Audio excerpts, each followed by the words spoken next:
నమస్కారం. ఈటీవీ 360కి స్వాగతం. ముందుగా ప్రధానాంశాలు.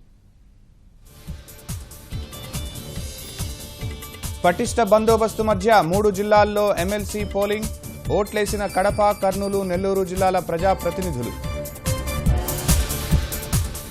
కర్నూలు జిల్లాలో 76.29% పోలింగ్ నమోదు. రాజంపేటలో 100% పూర్తి. విశాఖ యూఎల్సీ అధికారి ఇళ్లపై అనిశ దాడులు. 15 కోట్లకు పైగా ఆస్తులున్నట్లు గుర్తింపు. ముగిసిన 10వ తరగతి తొలి రోజు పరీక్ష. తొలిసారిగా అమల్లోకి సమగ్ర మూల్యాంకన విధానం.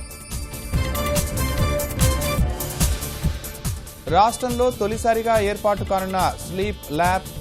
కేజీహెచ్లో నిద్ర సంబంధిత రోగాలపై అధ్యయనం. రాజ్యసభను కుదిపేసిన గోవా అంశం. ప్రభుత్వ ఏర్పాటుపై చర్చించాలని కాంగ్రెస్ డిమాండ్. స్టాక్ మార్కెట్లలో కొనసాగుతున్న ఉత్సాహం. లాభాల్లో సూచీలు. 9,200 మార్కు దాటిన నిఫ్టీ.